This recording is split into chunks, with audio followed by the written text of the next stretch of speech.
Assalamualaikum warahmatullahi wabarakatuh. Perkenalkan saya Lesenia Ulfa, mahasiswi Fakultas Hukum dengan nomor induk mahasiswa E20110007.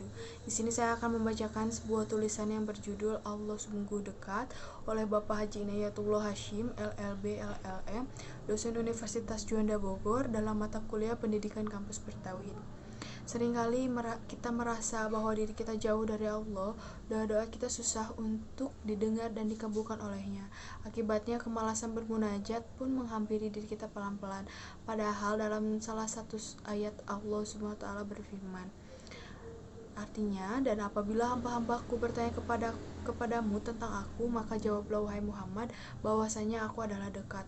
Aku mengabulkan permohonan orang-orang yang berdoa apabila ia memohon kepadaku. Maka hendaklah mereka itu memenuhi segala perintahku, dan hendaklah mereka beriman kepadaku agar selalu berada dalam kebenaran. Quran Surat Al-Baqarah ayat 186.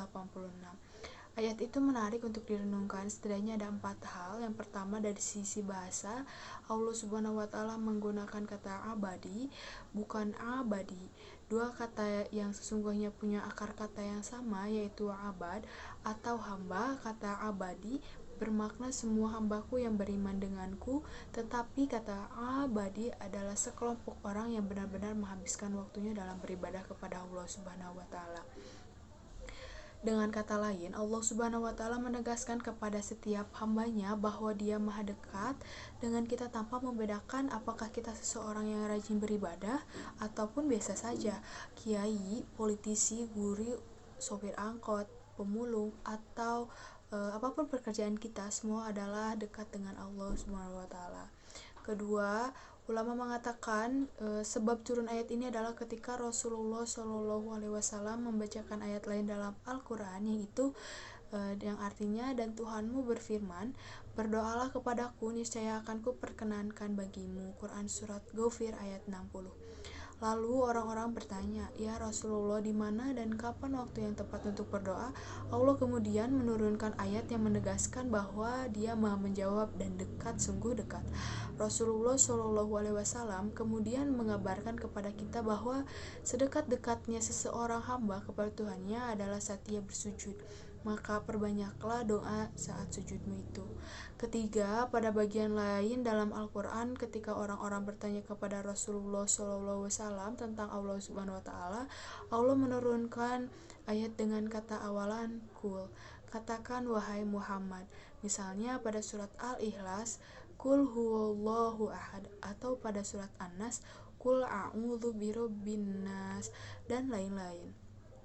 Tetapi khususnya pada ayat ini Allah meniadakan kata perintah itu, padahal yang membaca ayat tersebut adalah Rasulullah SAW.